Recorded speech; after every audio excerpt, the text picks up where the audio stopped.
तो कैसे हो दोस्तों, स्वागत है आपका मेरे एक और नई वीडियो में। तो दोस्तों आज की इस वीडियो में आपको साइंस के टॉप 15 क्वेश्चन कराने वाला हूं जो आपकी परीक्षाओं के लिए काफ़ी इंपॉर्टेंट होने वाले हैं। तो दोस्तों आप वीडियो को पूरा शुरू से लेकर एंड तक जरूर देखते रहना। ये वीडियो आपकी इंडियन आर्मी की साथ साथ दोस्तों UP police, railway, SSC, GD की परीक्षाओं के लिए काफ़ी इंपॉर्टेंट होने वाली है। तो चलिए दोस्तों आज की इस वीडियो का पहला प्रश्न स्टार्ट करते हैं। तो दोस्तों आज की इस वीडियो का पहला प्रश्न है, लाल रक्त कणिकाओं का औसत जीवन काल लगभग कितना होता है। दोस्तों जो आरबीसी होती है, रेड ब्लड सेल्स, तो दोस्तों इनका जीवन काल कितना होता है। तो दोस्तों वो होता है 100 से 120 दिन। ये आपको ध्यान रखना है दोस्तों, साइंस के ये मोस्ट इम्पोर्टेंट क्वेश्चन है, तो ये आपको ध्यान रखने किसी भी परीक्षा में आ सकते हैं। तो चलिए दोस्तों नेक्स्ट प्रश्न देखते हैं। नेक्स्ट प्रश्न है, मधुमक्खियों के प्रजनन एवं प्रबंधन को क्या कहा जाता है। दोस्तों जो मधुमक्खी पाली जाती हैं तो उसको क्या कहा जाता है। तो दोस्तों उनको कहा जाता है एपीकल्चर। चलिए दोस्तों नेक्स्ट प्रश्न देखते हैं। नेक्स्ट प्रश्न है, उर्वरकों के निर्माण में कौन सा तत्व प्रयोग किया जाता है। दोस्तों जो उर्वरक बनाए जाते हैं, यूरिया और दोस्तों काफ़ी सारे उर्वरक होते हैं, तो उनके लिए जो हम खेतों में उर्वरक डालते हैं उनके लिए निम्न में से कौन सा पदार्थ या कौन सा तत्व उपयोग में लाया जाता है। तो दोस्तों वो होता है पोटेशियम। जब आप अपने खेतों में उर्वरक डालने के लिए लेके आते हो तो देखना उस पर सोडियम, पोटेशियम और बहुत सारे तत्वों के नाम लिखे रहते हैं। तो चलिए दोस्तों नेक्स्ट प्रश्न देखते हैं। नेक्स्ट प्रश्न है, प्राकृतिक रबड़ किसका बहुलक होता है। जो प्राकृतिक रबड़ होता है दोस्तों वो किसका बहुलक होता है। तो दोस्तों वो होता है आइसोप्रोपिन का। और दोस्तों रबड़ में सबसे पहला उत्पादक में सबसे पहला बड़ा राज्य भारत का कौन सा है। तो ये आपको मुझे कमेंट में बताना है। चलिए दोस्तों नेक्स्ट प्रश्न देखते हैं। नेक्स्ट प्रश्न है, सूर्य की सतह पर हाइड्रोजन के अलावा कौन सा तत्व बहुतायत से पाया जाता है। यानी हाइड्रोजन के अलावा कौन सा और दूसरा तत्व बहुत अधिक मात्रा में पाया जाता है। तो दोस्तों वो होता है हीलियम। दोस्तों सूर्य में ये मान के चलो 90% हाइड्रोजन और 10% हीलियम पाया जाता है सूर्य में। दोस्तों इनमें एक नाभिकीय संलयन नामक प्रक्रिया होती रहती है जिससे कि सूर्य से ऊर्जा लगातार मिलती रहती है। ये अभिक्रिया कभी नहीं रुकती और जिससे सूर्य लगातार ऊर्जा प्रदान करता रहता है। चलिए दोस्तों नेक्स्ट प्रश्न देखते हैं। नेक्स्ट प्रश्न है, जो आंसू होते हैं दोस्तों, टीयर, आंखों में जो आंसू आते हैं उनमें कौन सा पदार्थ घुला होता है। तो दोस्तों वो होता है सामान्य नमक। सामान्य नमक का दोस्तों सूत्र क्या होता है, NaCl। दोस्तों जो नमक होता है वो इसका सामान्य सूत्र NaCl होता है। और दोस्तों जब हम रोते हैं तो कभी कभार आंसू हमारे मुंह में चले जाते हैं तो इनका स्वाद आपने देखा होगा, नमकीन नमकीन जैसा होता है। तो दोस्तों इसका राइट आंसर आपको पता ही है कि सामान्य नमक हो जाएगा। चलिए दोस्तों नेक्स्ट प्रश्न देखते हैं। नेक्स्ट प्रश्न है, इंसुलिन की खोज किसने की। दोस्तों इंसुलिन मैं आपको बता देता हूँ, इंसुलिन एक हार्मोन होता है दोस्तों जो अग्नाशय नामक ग्रंथि से स्रावित होता है। दोस्तों ये हमारे शरीर में क्या करता है, जो शर्करा होती है उसकी मात्रा को निश्चित बनाए रखता है या उसकी मात्रा को अवशोषित करता है। तो दोस्तों ये इसकी खोज किसने की थी। तो दोस्तों वो की थी फ्रेडरिक बेंटिंक ने। ये आपको ध्यान रखना है। चलिए दोस्तों नेक्स्ट प्रश्न देखते हैं। नेक्स्ट प्रश्न है, निम्नलिखित में से कौन एक मिश्र धातु है। दोस्तों मिश्र धातु क्या होते हैं, जो किसी दो या दो से अधिक तत्वों से मिलकर बने होते हैं उन्हें मिश्र धातु कहते हैं, जो दो या दो से अधिक धातुओं से मिलकर बनाए जाते हैं। तो दोस्तों वो है स्टील। स्टील दोस्तों लोहा होता है जो लोहा और कार्बन से मिलकर बना होता है। ये आपको ध्यान रखना है। चलिए दोस्तों नेक्स्ट प्रश्न देखते हैं। नेक्स्ट प्रश्न है, वनस्पति तेलों को घी में परिवर्तित किया जाता है। यानी किस विधि द्वारा, किस अभिक्रिया द्वारा वनस्पति तेल होते हैं उन्हें घी में परिवर्तित किया जाता है। तो दोस्तों उस अभिक्रिया कहते हैं हाइड्रोजनीकरण द्वारा। चलिए दोस्तों नेक्स्ट प्रश्न देखते हैं। नेक्स्ट प्रश्न है दोस्तों, डायनामाइट के आविष्कार निम्नलिखित में से आविष्कारक निम्नलिखित में से कौन है। यानी डायनामाइट है दोस्तों, उसका आविष्कार किसने किया था। तो दोस्तों वो किया था अल्फ्रेड नोबल ने। दोस्तों जो नोबल पुरस्कार दिया जाता है जो साहित्य के में या विज्ञान क्षेत्र में दिया जाता है और 5 क्षेत्रों में दिया जाता है। दोस्तों ये भारत जो विश्व का सबसे बड़ा पुरस्कार है नोबल पुरस्कार, ये इन्हीं के नाम पे दिया जाता है। इन्होंने डायनामाइट की खोज कब की थी दोस्तों, वो की थी 1867 ईस्वी में। और दोस्तों नोबेल पुरस्कार कब से दिया जाता है? 1901 में। ये आपको ध्यान रखना है। इनकी मृत्यु 1896 में हुई थी। और ये किस देश के थे? ये देश के थे दोस्तों स्वीडन के। तो स्वीडन देश की सरकार दोस्तों पूरे विश्व में जो क्या देती है दोस्तों? नोबेल पुरस्कार देती है। ये विश्व का सबसे सर्वोच्च पुरस्कार है, ये आपको ध्यान रखना है। चलिए दोस्तों नेक्स्ट प्रश्न देखते हैं।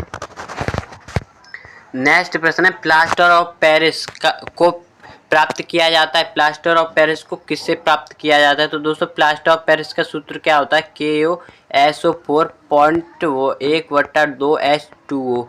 तो दोस्तों ये किससे प्राप्त किया जाता है? दोस्तों ये जिप्सम से प्राप्त किया जाता है गर्म करके। जब जिप्सम को गर्म किया जाता है तो प्लास्टर ऑफ पेरिस प्राप्त होता है। जिप्सम का सूत्र होता है दोस्तों CaSO4.3H2O। तो दोस्तों इसमें से जो थोड़ा जल निकल जाता है जिससे यहाँ पे 1/2 जल रह जाता है। तो यही दोस्तों प्लास्टर ऑफ पेरिस का सूत्र हो जाता है। चलिए दोस्तों नेक्स्ट प्रश्न देखते हैं। नेक्स्ट प्रश्न है निम्नलिखित में से या संतरे में कौन सा विटामिन अधिक होता है? तो दोस्तों मैं आपको बता देता हूँ, जो खट्टे फल होते हैं दोस्तों उनमें ज़्यादातर विटामिन सी ही पाया जाता है। तो संतरा भी खट्टा होता है तो दोस्तों उसमें विटामिन सी पाया जाता है। तो इसका राइट आंसर सी हो जाएगा। चलिए दोस्तों नेक्स्ट प्रश्न देखते हैं। दोस्तों ये प्रश्न काफ़ी इंपॉर्टेंट है और किसी भी परीक्षा में आ सकते हैं। तो आपको इसी टाइप के प्रश्नों को याद कर लेना है और इन क्वेश्चनों को आपको बार बार रिवीजन करते रहना है। नेक्स्ट प्रश्न है चमगादड़ अंधेरे में भी उड़ सकता है क्योंकि उन्हें सहायता प्राप्त होती है किससे होती है? दोस्तों वो होती है अल्ट्रासोनिक वेव से। ये आपको ध्यान रखना है। चलिए दोस्तों नेक्स्ट प्रश्न देखते हैं। नेक्स्ट प्रश्न है एल्यूमिनियम खनिज किस तप्त से प्राप्त किया जाता है? या आप कह सकते हो एल्यूमिनियम है उसका दोस्तों अयस्क क्या होता है? अयस्क क्या होते हैं दोस्तों? इनसे धातुएं शुद्ध धातुएं प्राप्त की जाती हैं, उन्हें अयस्क कहते हैं। तो एल्यूमिनियम का अयस्क क्या होता है? वो होता है बॉक्साइट। चलिए दोस्तों नेक्स्ट प्रश्न देखते हैं। नेक्स्ट प्रश्न है सूर्य उदित होते समय व डूबते समय लाल क्यों दिखाई देता है? दोस्तों सूर्य होता है जो उगता है जब भी हमें लाल दिखाई देता है और डूबता है फिर भी हमें लाल ही दिखाई देता है। तो ऐसा किसके कारण होता है? दोस्तों ये होता है प्रकाश की प्रकीर्णन की घटना के कारण। चलिए दोस्तों नेक्स्ट प्रश्न देखते हैं। दोस्तों जो घरों में विद्युत संयंत्र जोड़े जाते हैं वो किस क्रम में जोड़े जाते हैं? आपने पढ़ा होगा 3 क्रम होते हैं, श्रेणी क्रम, समांतर क्रम, मिश्र क्रम। ये आपने हाई स्कूल में, इंटर में, साइंस में अच्छी तरह से पढ़ा होगा। तो घरों में जो विद्युत संयंत्र जो बल्ब या कूलर, हीट पंखे ये जोड़े जाते हैं दोस्तों वो किस क्रम में जोड़े जाते हैं? तो दोस्तों वो जोड़े जाते हैं समांतर क्रम में, क्योंकि दोस्तों समांतर क्रम में प्रतिरोध कम उत्पन्न होता है। ये आपको ध्यान रखना है। चलिए दोस्तों नेक्स्ट प्रश्न देखते हैं। नेक्स्ट प्रश्न है विद्युत बल्ब का फिलामेंट किसका बना होता है? जो दोस्तों विद्युत बल्ब होता है उसके अंदर जो फिलामेंट होता है वो किस धातु का बना होता है? तो दोस्तों वो होता है टंगस्टन का। ये आपको ध्यान रखना है। चलिए दोस्तों नेक्स्ट प्रश्न देखते हैं। लोहे में जंग लगना क्या है? दोस्तों जो लोहे में जंग लगना है वो किस प्रकार की अभिक्रिया है? तो दोस्तों वो होती है एक रासायनिक अभिक्रिया। जब लोहे को हम खुले नम वातावरण में छोड़ देते हैं तो उसमें एक भूरे रंग की परत चढ़ जाती है जिसे हम जंग कहते हैं। दोस्तों इस प्रक्रिया को हम संचारण कहते हैं। चलिए दोस्तों नेक्स्ट प्रश्न देखते हैं। नेक्स्ट प्रश्न है केतली में पानी का गर्म होना उदाहरण है? दोस्तों केतली होती है उसमें पानी गर्म हो जाता है। दोस्तों वो किसका उदाहरण है? दोस्तों वो संवहन का उदाहरण है। ये आपको ध्यान रखना है। चलिए दोस्तों नेक्स्ट प्रश्न देखते हैं।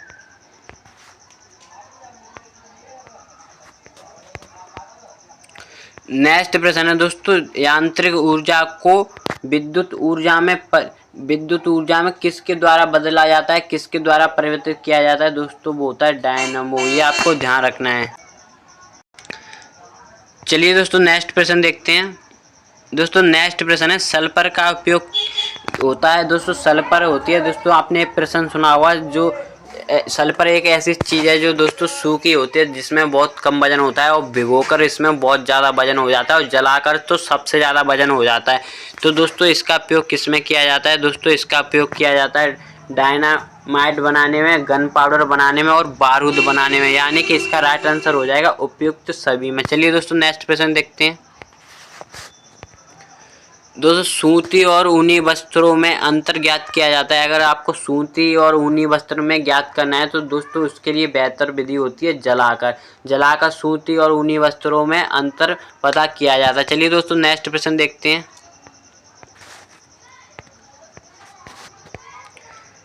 नेक्स्ट प्रश्न है बर्फ पर दाब लगाने से उसका गलनांक में क्या परिवर्तन होता है? तो दोस्तों वो घट जाता है। चलिए दोस्तों नेक्स्ट प्रश्न देखते हैं।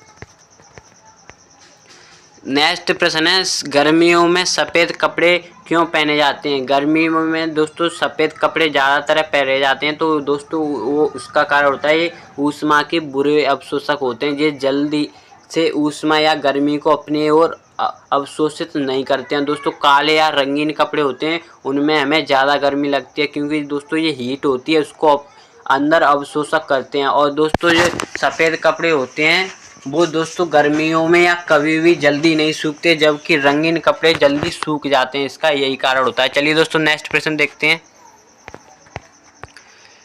आज की इस वीडियो का नेक्स्ट और अंतिम प्रश्न है दोस्तों, यदि पृथ्वी से कोई चट्टान चंद्रमा पर जाए या ले जाई जाए तो उसके भार में क्या परिवर्तन आएगा? तो दोस्तों जो उसका भार होता है उसके भार में दोस्तों कमी आ जाती है, ये आपको ध्यान रखना है।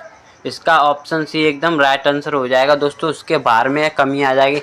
और दोस्तों आपको एक चीज़ ध्यान रखनी है कि दोस्तों इस कमी कितनी आती है। दोस्तों अगर पृथ्वी पर किसी वस्तु का भार 60 है तो दोस्तों वो चंद्रमा पे जाके 10 का रह जाएगा, यानी कि 1/6 गुना होता है। ठीक है, अगर आपको भार की जगह द्रव्यमान दे दिया जाए कि 60 द्रव्यमान है किसी वस्तु का पृथ्वी पर, तो चंद्रमा पे जाकर उसका द्रव्यमान कितना हो जाएगा, तब आपको दोस्तों 10 नहीं करना है, क्योंकि जो द्रव्यमान होता है वो कभी भी नहीं बदलता। किसी भी स्थान पर ले जाओ आप, वो कभी नहीं बदलेगा। तो दोस्तों जो प्रश्न पूछे जाते हैं एग्जाम में तो कभी कभार भार की जगह द्रव्यमान दे देता है, तो ये आपको ध्यान रखना है कि भार है या द्रव्यमान। तो दोस्तों आई होप आपको ये वीडियो काफ़ी अच्छा लगा होगा। अगर आप इसी तरह की और इंटरेस्टिंग वीडियो देखना चाहते हो तो हमारे चैनल को ज़रूर सब्सक्राइब कर लेना। और इस चैनल पर डेली वीडियो अपलोड होती रहती हैं मोस्ट इम्पोर्टेंट क्वेश्चनों के साथ। तो चलिए दोस्तों मिलते हैं इसी तरह के और इंटरेस्टिंग वीडियो के साथ। जय हिंद, जय भारत।